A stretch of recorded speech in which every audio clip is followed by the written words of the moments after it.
Hello everyone, I am doctor Anchal Gawa. Welcome to my channel of mathematical waves.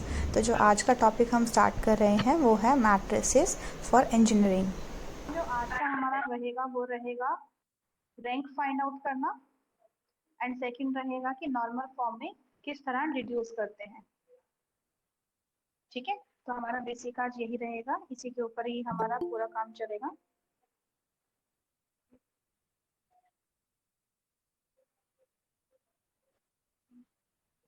देखो, matrices की detail सबको पता होती है कि मैट्रिक्स कितने टाइप की होती है, रो मैट्रिक्स कौन सी होती है, कॉलम मैट्रिक्स कौन सी होती है। आज मैं स्टार्ट कर रही हूँ डायरेक्ट इसके क्वेश्चन। सबसे पहले आता है रैंक। रैंक का मतलब क्या होता है? रैंक का मतलब होता है number of non zero rose. Rank निकालने के बहुत सारे मेथड हैं, बट ये वाला जो है वो सबसे अच्छा मेथड है, क्योंकि इसमें ना कभी भी प्रॉब्लम नहीं आती।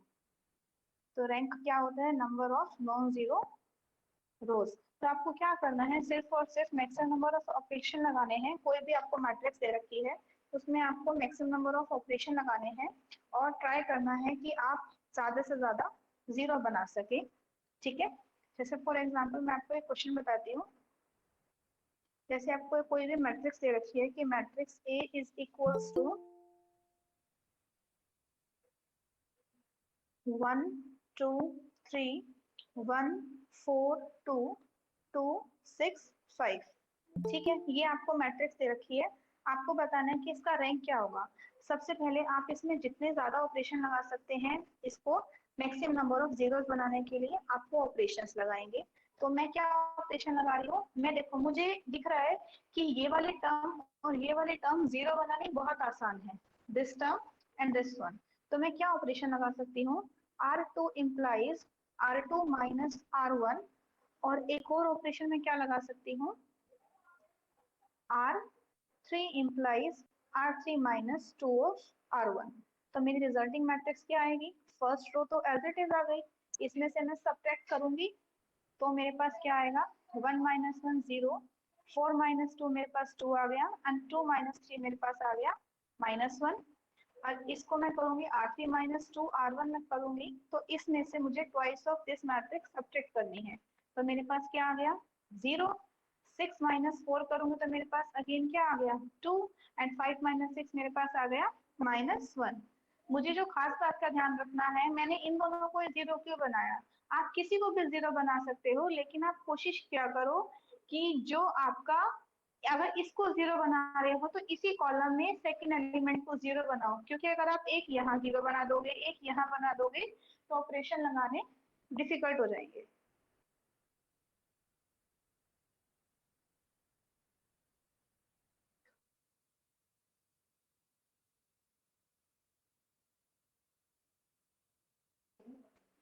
ठीक है भाई, अभी इसके बाद मैं ऑपरेशन क्या लगा रही हूँ, मैं फिर रिपीट कर रही हूँ। आपको ऑपरेशन ऐसे लगाने हैं कि अगर आपने ये एलिमेंट जीरो बनाया ना, तो इसी कॉलम में ही एलिमेंट जीरो बनाओ, क्योंकि एक यहाँ बना दोगे एक यहाँ जीरो बना दोगे तो आपको प्रॉब्लम होगा। अभी यहाँ से मुझे साफ दिखाई दे रहा है कि अगर मैं ऑपरेशन लगाऊं, R3 implies R3 minus R2, तो मेरे पास मैट्रिक्स क्या आ रही है, 1 2 3। यहाँ से आ गया 0 2 -1, ये हो गया 0। तो बच्चे, आपको जब भी रैंक निकालने को कहा जाए तो रैंक निकालते टाइम आपको ना आइडेंटिटी में कन्वर्ट करने की जरूरत नहीं है। आपको सिर्फ और सिर्फ किस चीज का ध्यान रखना है कि मैक्सिमम नंबर ऑफ जीरो बना लो। अब इसमें आप और जीरो बना सकते हो, क्या ऑपरेशन लगा सकते हो, R2 implies R, सॉरी, आप लगा सकते हो R1 implies R1 minus R2। तो आपके पास रिजल्टिंग मैट्रिक्स क्या आ गई, 1 2 -2 0 एंड ये हो गया 4। ये हो गया 0 2 -1 0 0 0। अब आप इसमें ना और ऑपरेशंस नहीं लगा सकते।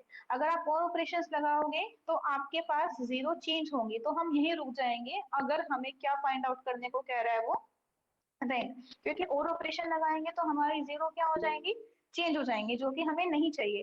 तो ये आपके पास रिजल्टिंग मैट्रिक्स आ गई। अब इसमें देखो कि नंबर ऑफ नॉन जीरो रोज कितनी है, ये वाली रो तो आपकी जीरो रो हो गई, ये नॉन जीरो है, क्योंकि अगर एक भी एलिमेंट रो में नॉन जीरो होता है ना तो वो नॉन जीरो रो ही काउंट होती है। मैं लिख देती हूँ, if any element is non-zero in a row, then it is a non-zero row.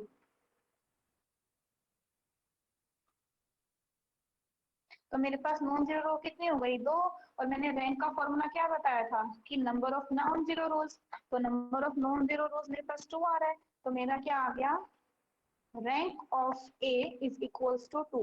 Rank को आप इससे भी डिनोट कर सकते हो कि rank of A is equals to 2। That is how you find the rank of a particular matrix. अभी हमारे पास ना कुछ प्रॉपर्टी होती हैं कि आप किस तरह के ऑपरेशंस नहीं लगा सकते। ये काफी स्टूडेंट्स को डाउट रहता है कि ये ऑपरेशन हम लगा सकते हैं या नहीं लगा सकते। आप R1 implies R1 minus R2 and R2 implies R2 minus R1, ये सेम ऑपरेशन हो गए। तो सेम ऑपरेशन आप सेम स्टेप में नहीं लगा सकते, आप इनमें से कोई एक लगा सकते हो। आप ये दोनों ऑपरेशन एक साथ सेम स्टेप में नहीं लगा सकते, अलग अलग स्टेप में लगा सकते हो लेकिन सेम स्टेप में नहीं लगा सकते। आप ये नहीं लगा सकते R1 implies 2 of R1 minus R2, ये ऑपरेशन भी मेरा क्या होगा, गलत होगा। क्यों होगा, क्योंकि मुझे R1 में ऑपरेशन लगाना है, जिसमें ऑपरेशन लगाना है उसको मैं किसी के साथ चेंज नहीं कर सकती, ठीक है। लेकिन आप ये ऑपरेशन लगा सकते हो R1 implies R1 divided by 2, ये ऑपरेशन सही है, ठीक है। आई होप ये चीज क्लियर होगी। तो इस तरह से तो आपको किसी भी मैट्रिक्स का रैंक निकालना होता है, ठीक है। अभी आपके पास क्या आता है, next normal form. Normal form का मतलब क्या होता है कि आपको वो कहेगा कि रैंक भी निकालो और मैट्रिक्स को नॉर्मल फॉर्म में रिड्यूस भी करो, ठीक है। तो उस टाइप के क्वेश्चंस के लिए आप क्या करोगे, आपको सिर्फ और सिर्फ जो नंबर बनाना है वो या तो 1 रहना चाहिए या 0 रहना चाहिए। जैसे आपको कोई भी मैट्रिक्स दे रखी है, A is equals to 8 1 3 6 0 3 2 2 -8 -1 -3 and 4, आपको ये मैट्रिक्स दे दी, वो कह रहा है कि इसका रिड्यूस करो इसको नॉर्मल फॉर्म में, ठीक है।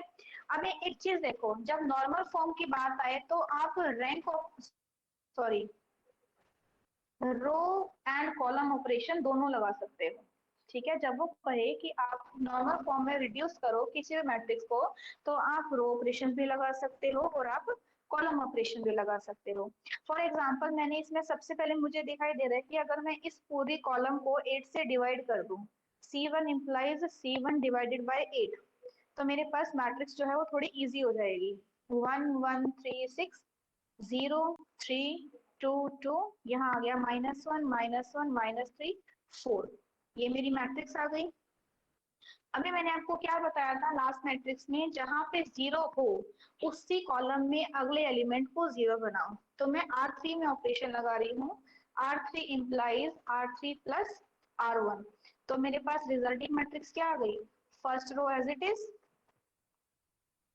ये हो गया 0 3 2 2 -1 +1 0 हो गया, ये भी 0 हो गया। अभी मेरे पास ये भी 0 हो गया और ये मेरा हो गया 10, ठीक है। अभी मुझे साफ दिखाई दे रहा है कि मैं जो लास्ट रो है इसको 10 से डिवाइड कर सकती हूँ नेक्स्ट स्टेप में, है ना, कर सकती हूँ ना। हम एक काम करते हैं, इसको हम बाद में करेंगे, आप इसको 10 से डिवाइड भी कर सकते हो, लेकिन मैं पहले टारगेट रखती हूँ 0 बनाने का। तो यहाँ पे 0 है, मैं किस किस को 0 बनाना है, अभी मेरे पास ये 0 आ गया, ये 0 आ गया, ये 0 आ गया, ये 0 आ गया, ठीक है। अभी मेरा टारगेट क्या है, मैक्सिमम नंबर ऑफ जीरोस और बनाने का। तो मैंने क्या किया, मैंने ऑपरेशन लगा दिया column operation, C2 implies C2 minus C1, C3 implies, एक सेकेंड,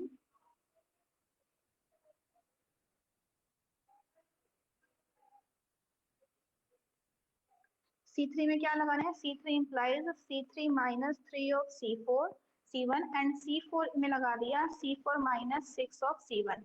तो मैंने मैक्सिमम नंबर ऑफ जीरोस, मैंने ये सारे तीनों एलिमेंट 0 बनाने का ट्राई किया।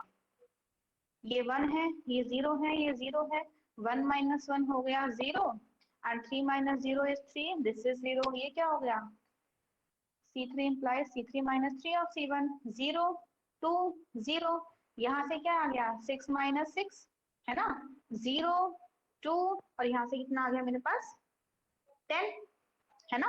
अभी मुझे क्या दिखाई दे रहा है, अगर मैं C2 को डिवाइड कर दूं 3 से, C3 को डिवाइड कर दूं 2 से एंड C4 को डिवाइड कर दूं 2 से, तो मेरे पास रिजल्टिंग मैट्रिक्स क्या आ जाएगी? हमें ना नहीं करना, तो यहाँ पे आ गया 0 1 1 0, सॉरी यहाँ पे आ गया 0 1 0 0 1 5, ये मैट्रिक्स आ गई। अभी मैं और क्या ऑपरेशन लगा सकती हूँ, C2 implies C3 implies C3 minus C2, और क्या लगा सकती हूँ C4 implies C4 minus C3, तो मेरे पास मैट्रिक्स क्या बन गई ये दोनों ऑपरेशंस लगाने के बाद, ये 1 0 0 0 0 1, ये हो गया 0 0 0 0 0 5। ठीक है, अभी एक लास्ट स्टेप रह गया, अगर मैं लास्ट ऑपरेशन लगा दूं क्या, C4 को मैं डिवाइड कर दूं 5 से, इस कॉलम को मैंने किससे डिवाइड कर दिया 5 से, तो मेरे पास मैट्रिक्स क्या आ गई 1 0 0 0 1 0 0 0 0 0 0 1। लास्ट में आप इन दोनों को एक्सचेंज कर सकते हो, C3 exchange with C4 and you will get your final matrix in normal form। ठीक है, और नॉन जीरो रोज कितनी आ रही है, तीनों नॉन जीरो रोज हैं, तो रैंक ऑफ ए अगेन कितना आ गया 3। तो this is how we solve the question based on normal form. मैं आपको एक चीज बता रही हूँ, अगर मैंने यहाँ पे कॉलम ऑपरेशन लगाए हैं ना इस कंप्लीट स्टेप में, तो आप कॉलम ही लगाओगे, ठीक है। अगर आपको रो ऑपरेशन लगाना है, मतलब रो और कॉलम ऑपरेशन आप सेम स्टेप में नहीं लगा सकते, अगर आपको रो और कॉलम ऑपरेशन लगाने हैं तो आप अलग अलग स्टेप में लगाओ। मैं लिख देती हूँ, row and column operation must not be applied in same step।